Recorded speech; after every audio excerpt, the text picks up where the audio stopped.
Hey everyone, and welcome back to GEMS Podcast. I am the founder and host, Miss Genesis Amaris Kemp, and with me today in the hot seat is a very special guest. Her name is Judy Kane, and let me tell you a little bit about Judy because you are in for a treat, y'all. You know I always only bring on the best of the best. So Judy Kane, she is the founder of Align Consciousness. She helps people identify and release subconscious beliefs that keep them repeating unhealthy, stressful patterns.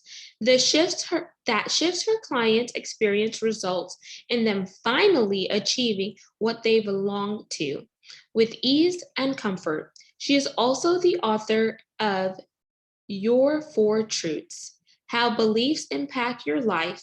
Judy also hosts workshops and presents in group sessions, conferences, and podcasts like she's doing here.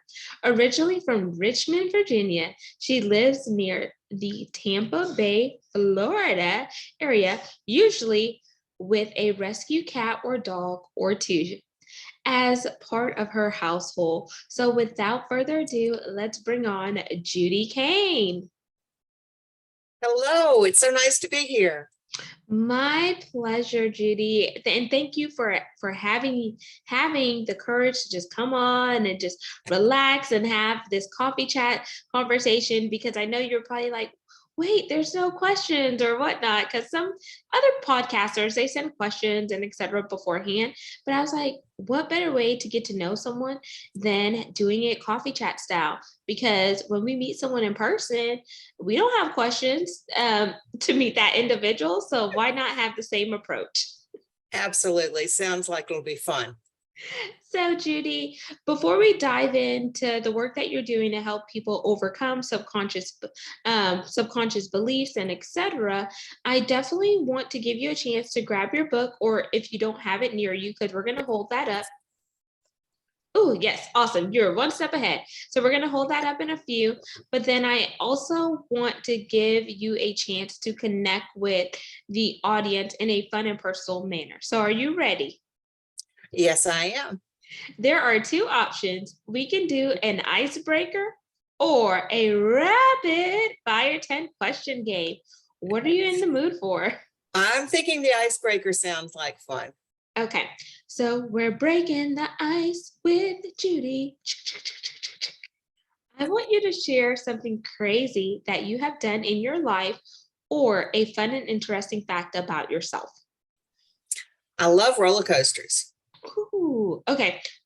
I like roller coasters too. So do you like the ones that go upside down, zigzags, all the crazy stuff like a Spider-Man or Batman? Like if you've ever been. I like the deep dive ones. So, I don't care if they go upside down, but yeah, I like the ones that have the tall, take a while to get to the top and then the fast drops.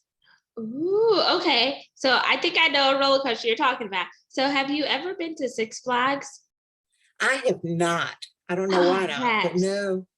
Because I was gonna say there's this old like roller coaster, and I think it's called the Texas Cyclone. We don't have Six Flags in Houston, Texas anymore, but there's Fiesta Texas in different places. So it goes up real high, then it like whoosh, and it like drops you, and then like when it drops you, it feels like your heart like just pops out or is in the pit of your stomach, and people tell you scream because then you won't be able to feel it anymore. Oh, that's funny. Yeah, I love roller coasters. They're fun. That is amazing.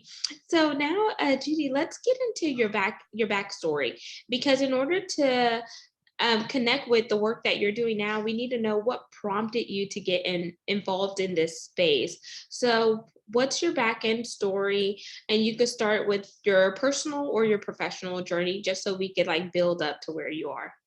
Sure. All right. Well, I spent quite a few years in information technology management, which most people don't see the connection between that and helping people change subconscious beliefs. They think that's kind of a disconnect. But I would disagree. Right? Yeah. I mean, it is actually kind of similar, but so I didn't have much exposure to things that were considered outside of normal ways of solving problems that people have. Yeah, but I came across this process that I saw it. I was married at the time, and my husband had a physical ailment, and a friend of his who knew this asked if they could help, and he said yes, and I watched, and they ended up in like 5 minutes getting rid of the pain he had. And I saw it was not something where they were interpreting messages or channeling information. It was a process that they were using that was pretty straightforward. It was something I could learn. And I got really curious about it. And I ended up taking my first workshop in 2011. And after the first workshop, I signed up for all the workshops because I couldn't get enough information about this process. And I saw it help people change the way things unfolded in their life, the way they reacted with other people, so their relationships, physical symptoms of stress sometimes, because that stress is caused by beliefs, right? And so it can apply to so many things that it was just, I needed to know more and more about it. So I took everything they offered and worked happily with myself and the husband and any friends and family that were willing. And then in 2014, I decided to turn it into a business because I wanted to be able to help a wider group of people. I like that. And I like how you painted a back end story, because what they were doing left an impression on you so much that you wanted to do due diligence and go learn the information for yourself, because you saw how it helped someone that you love. And just out of curiosity, was this anything pertaining to like NLP, neurolinguistics programming, or something dealing with neuroscience or etc.? It's got the same goals. This is a really fast change process that I use. So you can change any one belief in usually less than 5 minutes. Okay. So it's changing the subconscious. They've done studies with QEEG scans where the waves that are pictured before and after you change the belief look different in the scan. Wow. Okay, so this is interesting. So let's dive in. So that was like your first introduction, and you mentioned you had a background in IT management. Yeah, IT management. I was going to say ITM, just like IT, and then put management on it.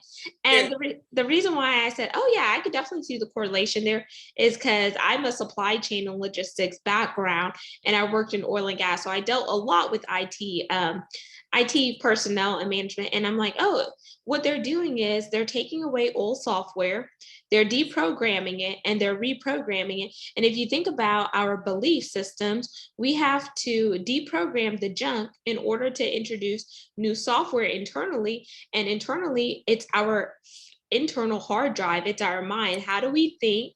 How do we move? How do we act? And how is that going to help us mentally, physically, emotionally, and spiritually? And that's why I see the connection, because I was like, okay, I've done this at work, but then I've also hung out with people who are NLP practitioners, and this is what they're doing in their clients. So I'm like, I could see the correlation there. Very cool. You're exactly right. You're reprogramming it just like you would a computer. And the front end of it is just like a contractor does, or an IT analyst, or architects. You're figuring out, so what is it you want to build or change? How do you want it to look? And then you figure out what you need to do to get there. Absolutely. So you're going to give us the blueprint on why you do what you do, and how to help someone really navigate this without giving them everything, because we need them to do their research too. We're here to put out content that is educational, but also inspire them to make a leap in order to build something that they could begin to change, and then motivate them. So those are the 3 pillars: educate, inspire, and motivate, here on the podcast. So Judy, now that you know what you know, and hindsight 2020, you're like, oh my gosh, I wish I would have learned this sooner. Oh my goodness, yes. When you took that first class, did people on the outside looking in said, okay, Judy's definitely on this woo-woo, or how did they approach you? Yeah.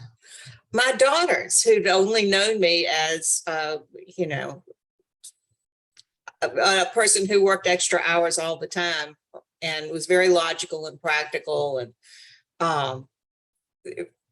you know, pretty much process oriented. They kept looking at me like, who are you and what did you do to our mother? Because it was, you know, they really were not sure why all of a sudden I was doing something that seemed, you know, unrealistic. They thought it was just kind of quirky, I think.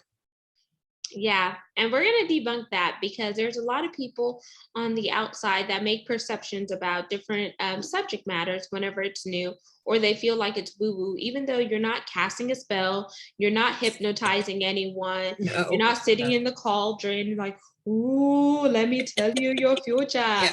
Like, you're not doing anything crazy like that, but you are doing things that are helping individuals optimize their life and really become who they were destined to be by really understanding where are they currently, where is it that they want to go. Now let me give you the blueprints to help you navigate it so you could really live out your purpose on earth and not check out with those dreams still inside, because we've all know that when you check out with those dreams inside, they either end up in the graveyard if you choose to get buried, or they end up in an urn if you choose to be cremated because you were too afraid to ignite them while you were living. So, Judy, let's dive in. Okay, let's do. So, where did you first begin after that first course? Because you went to the first course, it left an impression on you, and you learned what? I learned what subconscious beliefs are and where they come from and how they could impact your life, basically, which I had not known all that in that detail before. So explain to the audience what subconscious beliefs are, because we're building the foundation. Our foundation is going to be steady, and then we're going to build up. So they're kicking the dots. Yeah. All right. So when we're born, we don't have many beliefs in our subconscious because we're designed to pick up all the beliefs that belong to the group that we end up in, so that we're going to be the most likely to thrive where we land. So, you know, we come in and we're little sponges until we're 7 years old. Yep. Just building all the things, what's safe, what isn't, what makes, you know, what makes the group that you landed in want to keep you there, and what could make you want to make them want to send you away, right? So you want the approval of the group, so they keep you there and take care of you. You learn what's safe and what isn't. You learn what the group thinks are good things and what the group thinks are bad things. And you get them from your immediate family. You get them from, you know, other places that are impactful. But you're kind of building the whole set of rules on how to navigate your life, basically. And the subconscious is a lot faster than the conscious mind. So it is your default system. And so whatever you learn in those 7 years, that's your framework for how you see everything else looking at. Now, you can get new subconscious beliefs along the way, things that are extremely, have a big impact on you. You know, obviously people can have traumatic experiences that come later in life. I help people change them. So you can get new ones along the way, but most all of them that you get, they're there by the time you're 7.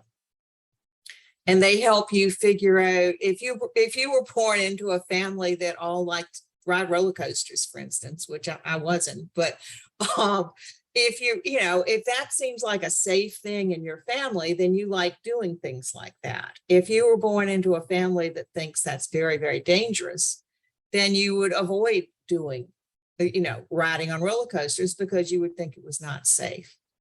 So there are all these things that, it's just their opinion for the most part. I mean, yeah, some things aren't safe no matter what, but there are a lot of other things that it's just because of where you were brought up that you think they're not safe. So if you might think it's not safe to fail at things. And we didn't start that way, right? Or none of us would be walking. When a baby's crawling and learns how to start walking, they fall down so many times, and it's just normal. They keep trying till they get back, till they're able to get up, stay up and walk. after that point in time, many people somehow learned that it's not safe to fail. Either they were, thought poorly of at home or made fun of, or something happens where it's not safe to fail for some people. And so that's going to cut off a lot of their options in life because they're not going to try things they think they are going to fail at. You can, see, so you can, you learn whether it's safe to be seen. Some children, physically, it's not a safe thing to be heard or seen. They, unfortunately, in households where it's just dangerous to bring attention to yourself. Other times, something happens along the way where one instance made you feel uncomfortable to be seen, and it can stay with you because it made a big impact. But that can carry through into later life of those people that don't want people watching them, right? That they're just really uncomfortable with the spotlight, or they're hesitant to offer up their opinions because somebody made them think that their opinions weren't important. Wow, and all of these are really great examples that people could hear, but they could visualize it, especially if they've been through it, because you have to ask yourself, and I'm talking to you, audience, what environment produced you to feel the way that you're feeling? And has it conditioned you to feel stuck, stagnant, and complacent in your later years? Did you hear, you're not going to be able to do that?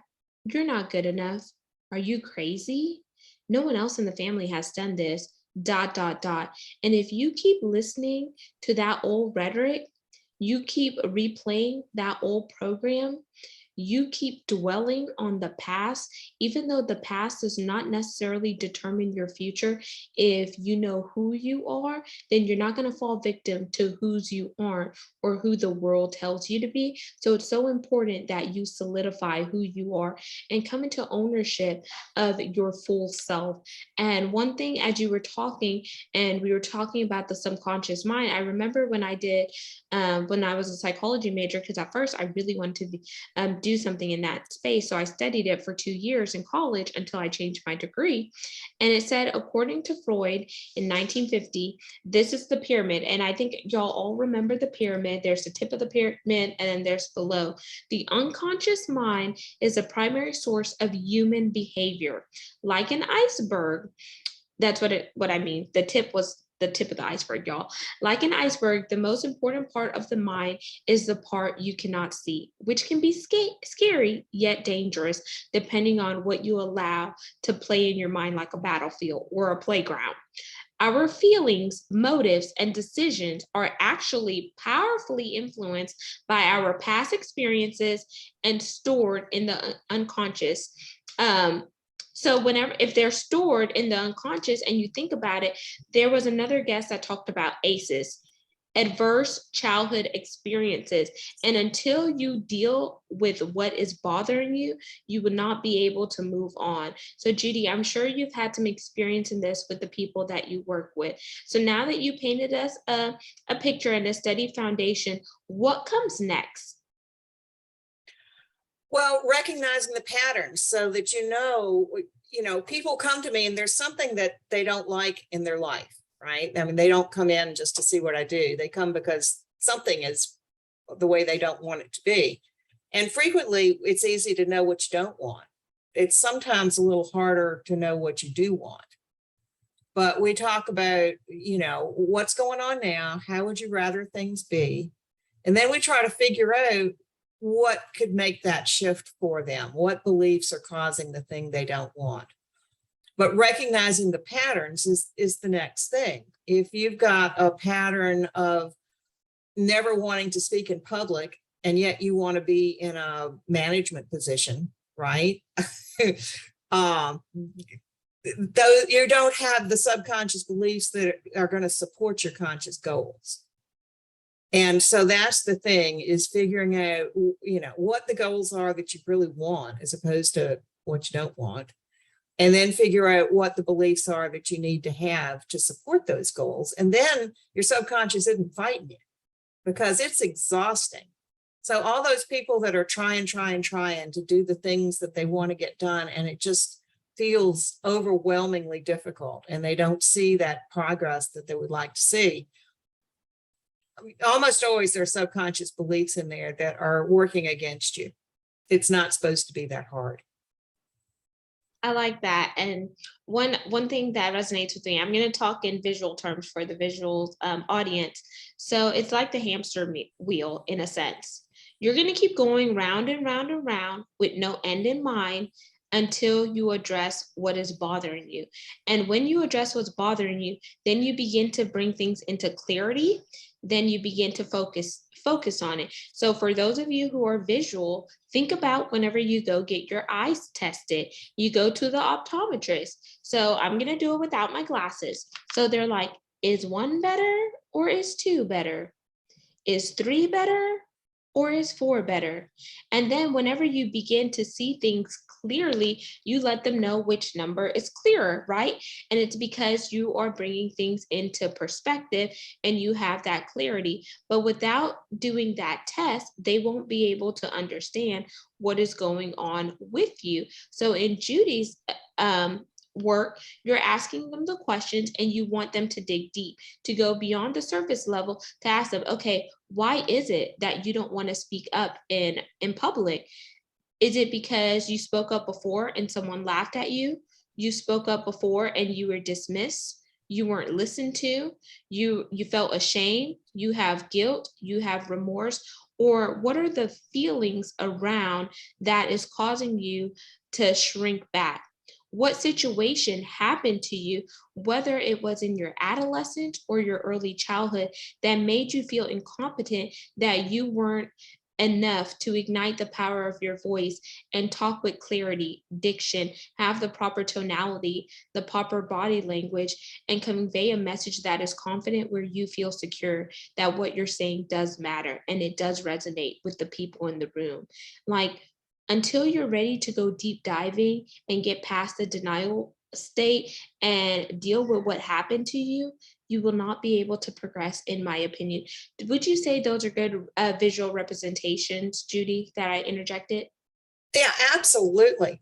And in fact, it's one of the things that we don't actually need to do with the process that I use is dig back and re-traumatize yourself if indeed it was a traumatic thing. Sometimes the people I see don't even know what it was that caused it. And we don't need to know with this process. We just deal with the belief that's there and change it. Okay. So it's a really gentle way, because most every modality, you have to go back and figure out what it was first. And with what I do, you don't. So it's a really gentle way to deal with things that might be painful. That is okay. That is super cool. So thank you for elaborating there, and then also course correcting, because I don't want to put out wrong info. So since you're doing the gentle approach, can we role play so we could show them an example? Sure. Okay, so I'll be your client. So okay, fire away. Okay. So what is it that's going on right now?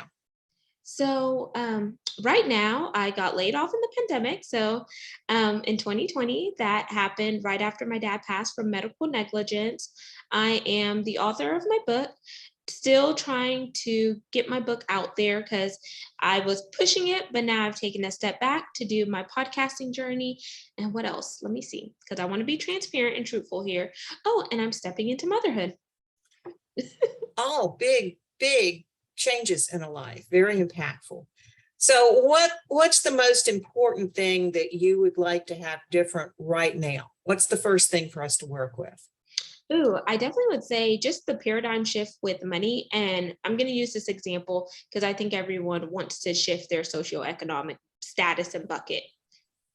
Mm-hmm. Okay. So you would like to have more success, more financial success is what you are looking at right now. Yeah, definitely. My end goal personally, y'all, is financial freedom, where I don't owe a person. So I'm not in any debt, and I have the financial freedom and luxury to do what I want to do without feeling buyer's remorse or etc., because the means are there. Okay. So let's explore. We could look and see one of the things that's very common with with clients I see is because of the way it's complicated money is when we're brought up, right? It's like we get mixed messages about money. A lot of the clients that I have worked with, their subconscious has a belief that it's not okay to have more money than you need. Interesting. Yeah, it is. Well, and you think about it, you don't want to be greedy. You don't want to be like those people. There's a lot, money's the root of all evil. I mean, there's a lot of messages we get about money. You have to work really hard to have it. I mean, there are all these things that are there that can make people have a difficult time. Frequently, they can make the money they need, but if they get more, they end up having to spend it suddenly on something that was unplanned. So they can stay just at that line of what they need, but it's really hard to make any more than that. A lot of other times, people don't feel like they deserve to have the money, or it's not okay to have the freedom to do what they want to do, that they should be working hard, long hours. And, there are all these beliefs that come into play when somebody is looking for financial freedom. And so what I use is muscle testing to communicate with the subconscious to figure out what's in the subconscious, because we can't ask it, right? It doesn't answer us when we ask it. So, and for people who don't know what muscle testing is, if I were in the room with you, and if I asked you to hold your arm out to the side, and if I asked you to think of something that you like, and if I push lightly on your wrist, your arm would stay up. The signal from your brain to your arm would be strong and your arm would stay up. But if I asked you to think of something that you disliked and I pushed again on your wrist, it's a blip in the signal. It's a weaker signal, and there's kind of a waver to it. Some nutritionists use muscle testing to figure out what supplements the body needs. Some chiropractors use it to figure out where to adjust. In the process that I use, which is called Psych K, we use it to figure out what's in the subconscious. So it's a strong signal if your subconscious feels good about it, if it believes a statement that you say, or if the answer to a question is yes. And it's a weak signal for the opposite, something that your subconscious does not like, or you say a statement that it doesn't believe, or if the answer to a question is no. So we get to, I would say, if we would probably start with, it's okay to have more money than I need. And if you were in the room with me and I pushed on your wrist, and if it went down a little bit, your subconscious doesn't believe that. So then we would change that belief in your subconscious to believe it. Oh, that's really neat. So then question, Judy, there. So if you are not in the room with someone and they become your client virtually, what does this technique look like? Because you can't really feel them or touch them physically. So what is another way that you could test out that muscle to see, okay. Yeah. Yeah. And all my clients now are virtual. So it's, this is what I do all the time. And I do the muscle testing for the client when they're not in the room with me. And yeah, so I'll do the muscle testing. They do all the rest of what it is that they need to do to change that belief. Okay, so question, what would that muscle testing look like if you were doing it for them and they weren't in the room? Can you visually show us? Sure. I'm using this finger and I'm pushing on it. And it's like my ring finger and my middle finger is pushing down on it. But people have different ways of doing it. But it's, and I use this and I am getting in touch with them enough to be able to do the muscle testing as them, for them. And so that's a strong response, that's a weak response, and I'll do that part. And then the rest of it is, there are multiple ways of changing a belief. And so we figure out what's going to be the most effective way to change that one, which is usually getting in some posture. It might be something that's called whole brain posture, where ankles are crossed, wrists are crossed, and you sit there like this. It helps get you in a whole brain state, which makes it easier to change the belief. But so it's things like that. You're not doing really strange things, but you're doing something that is making it more, making your subconscious more available for the change. And the change part is, it really usually takes less than 5 minutes to do any one change. So it's a fast process. Oh, wow. So that is really cool, because in society, people are in this microwave society where they want to hit 30 seconds. They want their food to be warmed up and go. No one wants to use a slow cooker where things slow cook and get it to flavor, because everyone's go, go, go, go, go. So the fact that you said that it's a fast process, Judy, I know your phone is going to be a ring. Judy, I need help. Because people want things done fast. But I'm going to ask another question, and then I'm going to throw you an audible so we could be respectful of your time commitment. So since you mentioned there's different ways of going about doing this, do you ever get go into like maybe the chakras or Reiki that other people in your field may or may not be using depending on their practices? Oh, I got you. What? Yeah. Well, two answers to that. There are way different. We call it a balance when you rewrite a belief in Psych K, and there are different ways of doing a balance in Psych K. None of those have to do with chakras, Reiki, or anything else. However, there are other modalities, outside of Psych K that other people use that are getting to the same, they have the same intent. So but what I'm doing with the Psych K, it's just, you've got choices, and I muscle test to figure out what the most effective one is going to be for that belief, for that person at that point in time. Amazing. And thank you for clarifying that, because I just wanted to put that out there in case anyone else is wondering, okay, do I need to actually have my chakras in alignment, or do I need to do Reiki in order for this to work? And you're saying, no, this process could be done without you going back to root causes. So that's number one. It could be done in 5 minutes. It could be done by me doing the muscle testing if we are virtually apart. So for those of you that may not be able to physically get to Judy, she can still help you, and etc. So I really wanted to just paint a holistic picture so they know what they're getting when they choose to work with you. And Judy, I want to throw you an audible here. So is there something that I did not ask that you want to mention that's going to add value to this conversation to kind of package everything up before we jump into the CTA, call to action?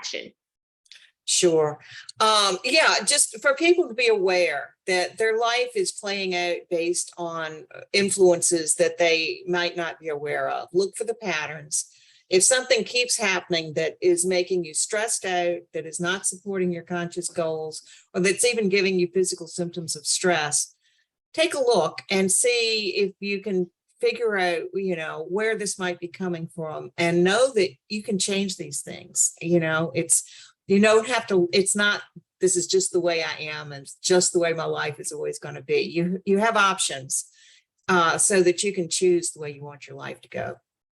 Awesome addition there, Judy. And now let's jump into the call to action.